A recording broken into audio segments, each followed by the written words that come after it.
The shack was dark, too dimly lit for a normal person to see into, but he was used to it. After years of wandering the darkness, his eyes had accustomed to the absence of light. The only source of luminance was the screen of a small computer, too old to do more than simply process small internet searches. In the quiet light of the monitor, his features were simply made out. He was grotesque by the most basic of standards. Nothing about him was recognizable as human. His eyes were bloodshot with the inability to blink due to the lack of eyelids, and mounds of crusts formed where the tear ducts should have been. The sickening shade of white that colored his face and the rest of his body was the nauseating bone color. And the scars were the most disturbing part. The burns that had healed up, causing flaking and horrible sheen in some areas. This man was no longer human, neither in body nor in spirit. The small amount of emotion left in him was simply rage. Love was as non-tangible to him as the moon. He sat there staring at the screen, his askew mouth agape in horror as he read. The looks of disgust that registered on his disfigured face would make many believe he was watching the BME Pan Olympics final round. In fact, it was much worse. In front of his eyes unfolded the most disturbing things he had ever envisioned. Some female had written something beyond legible, passing almost into the infantile. A shudder passed down his distorted visage. Her claims of carnal knowledge of his body disturbed him, and even slightly nauseated him. This was enough for him. He stood up from his kneeling position on the unsound floor, grabbed his knives, and headed to a nearby house. Quickly and silently he moved around the place. This was no time for his normal theatrics. There was no prelude, no go to sleep that had made him famous. No, the butchering was quick and simple. Jeff the killer needed to make a phone call.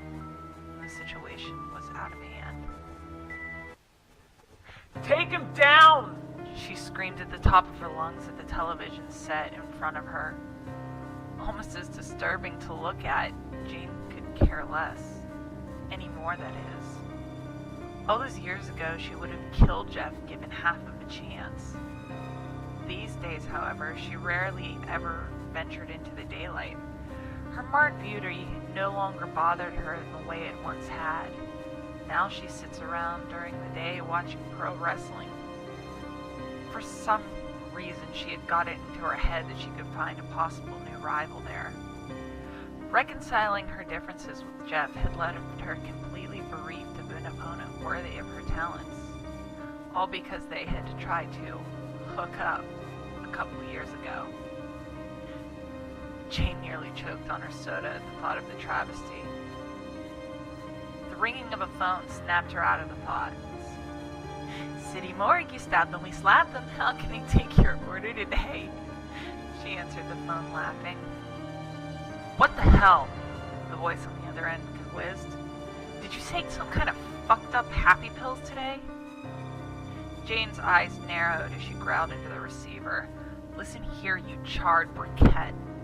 Just because I no longer want to kill you for maiming me, doesn't mean that I won't, should you piss me off.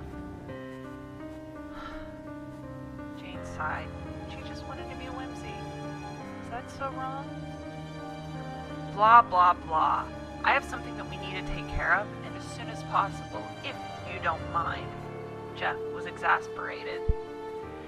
Jane thought on what he was saying as he explained everything to her. Jumping onto her computer, she listened to him talk. Crappypasta.com was typed carefully into the web browser. Her annoyance hit the fan in less time than it would take Miley Cyrus to lick a piece of construction equipment. What the holy shit is this? Jane yelled out loud, forgetting Jeff was on the phone. She proceeded to begin a rant that caused every nun in the state to simultaneously begin praying for no reason. Fuck, shit, fuck! Jane was swearing just to swear at this point. Why the hell would I wear a mask? Or have kids? All they do is eat shit and scream. Like I really want to deal with that bullshit. Jane quickly gathered her own set of knives and headed over to her friend's place. Entering into the broken-down cottage in the middle of the woods, a tall, dark figure ducked below the crossbeams. His most recent workout with his personal trainer, Hans, had left his tendrils feeling like jello.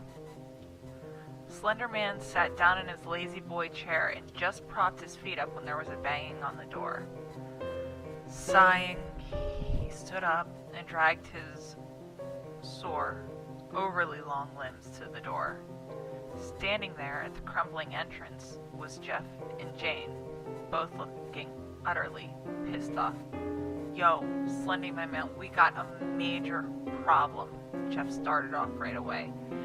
Dragging Slender Man into the computer in the back room, Jeff proceeded to show him the worst story he had ever found on the internet. By the end, Slender Man was puking out the window into his garden. Jeff tried not to envision what it was like for a man to purge when he had no mouth.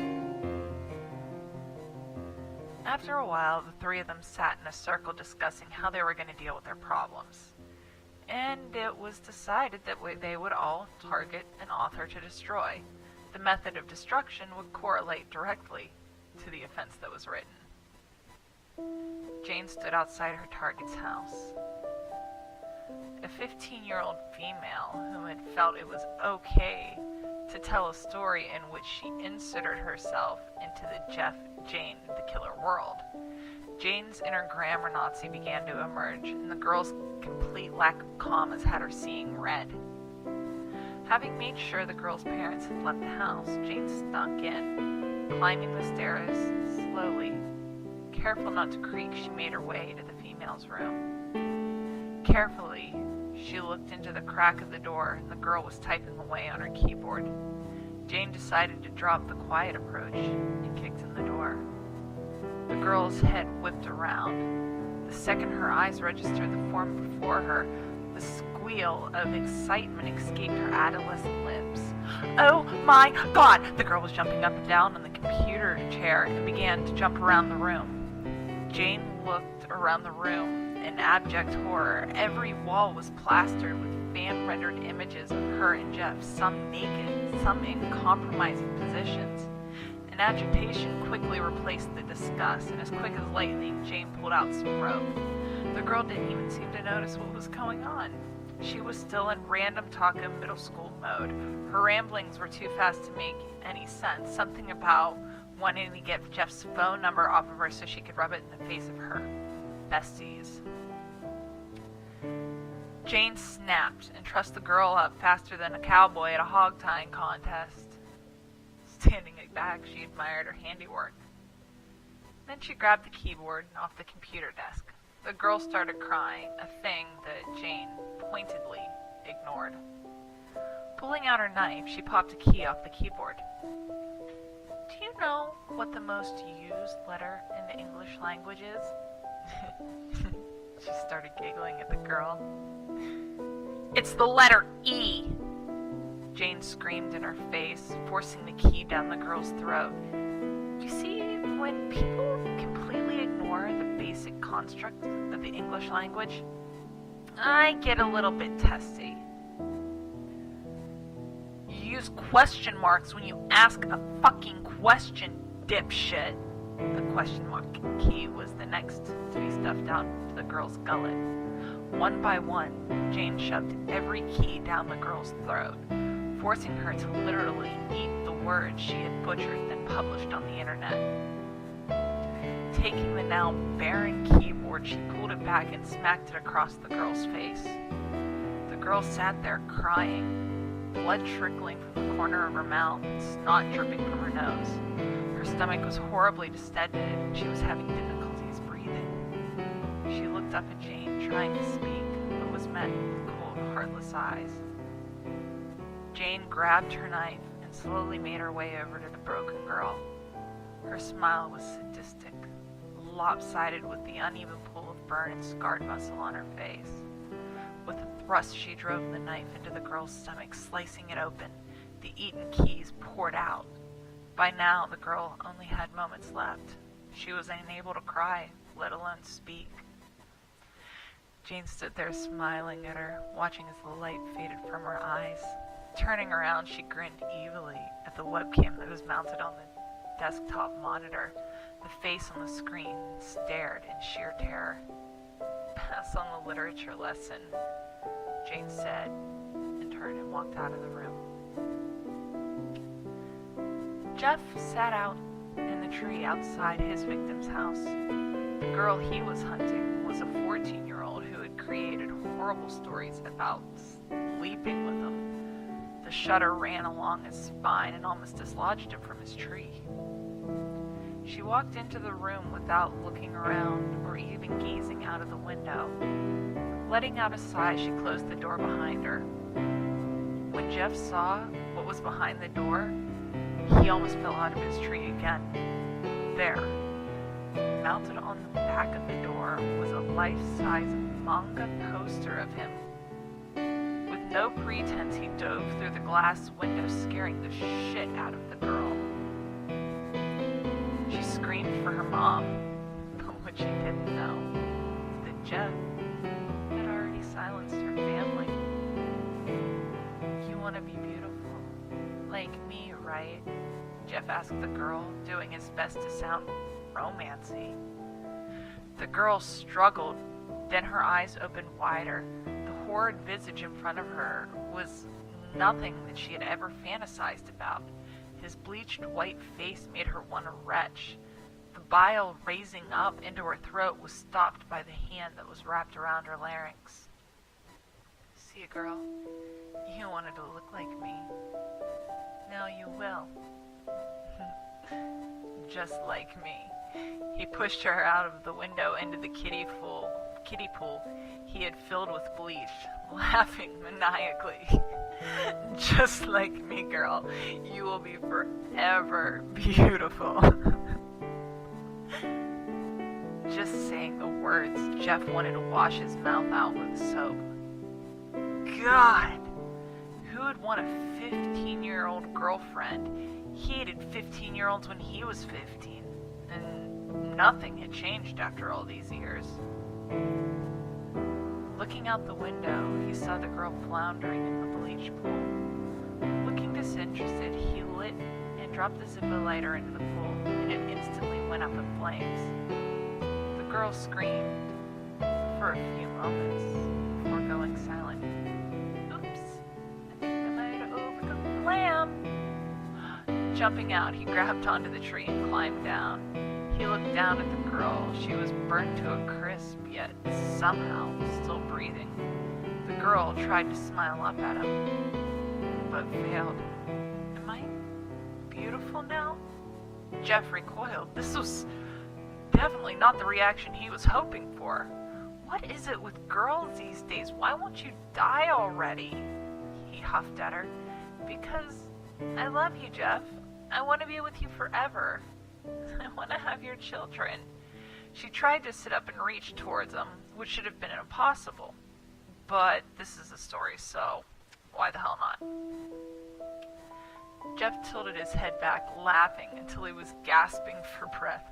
The girl looked at him strangely. Why was he laughing at her? That was just so mean. "You can't have children, you stupid fucking kid. I don't have a penis. I lost it in a horrible zipper accident when I tried to hook up with Jane." Of course, by a horrible zipper accident, I mean she had braces. The girl looked horrified. No penis. But then who would she fantasize about? Maybe she could just pretend that Jeff never told her that? But Jeff continued laughing and talking to her.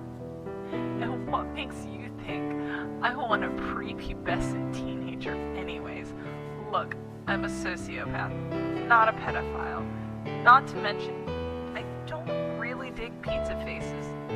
Not that you have that issue anymore, do you? But then again, you don't have a face anymore. The girl tried to cry, but her tear ducts were burnt away. She looked up just in time to see Jeff towering over her with a knife. Go to sleep. Jeff slit her throat and walked away. Looking back over his shoulder, he just sighed. Kids today. Slender Man was slinking around the woods behind his victim's house. He had the worst punishment he could imagine in mind.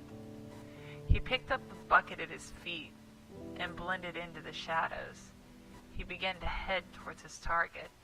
Her story was by far the worst of the worst, spawning almost as much hate mail as "Did you stumble across Herobrine?" He shuddered. She had turned him into a complete bishi.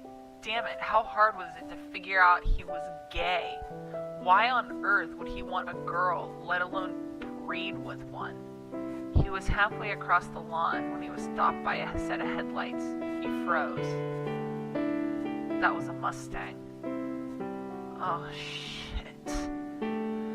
Not now, please, not now. Not when his plan was almost complete. And the Mustang stopped, and out stepped a man who looked like your average middle-aged dad. He brushed back his duster and pulled out a Desert Eagle. Put down the bucket, Slender Man, or Pacemaker's gonna put a hole in your gut. Slenderman sat down the bucket and put his tendrils up. Everyone knew you didn't fuck with a time-traveling dad.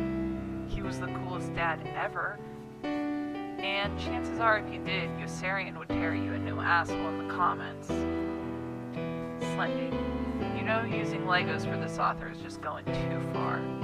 Why are you making me do this? TTD asked like any patronizing father would. Slendy pulled out his mobile phone and slowly showed the story to TTD. The look on the father's face went from annoyed to disgusted. He looked back and forth between the story, the comment, and the Legos. You know, Dirtput's gonna be pissed. He said Legos was going too far, but I'm all for it. Let's go, Slendy. That shit was just plain wrong. Between a time-traveling dad and the Slender Man, they were able to pour Legos all over the writer's room, put tacks in her shoes, and in essence, make her life miserable. Slendy followed her around for about a year afterward, placing Legos under the arches of her feet, everywhere she went. Paybacks are a bitch.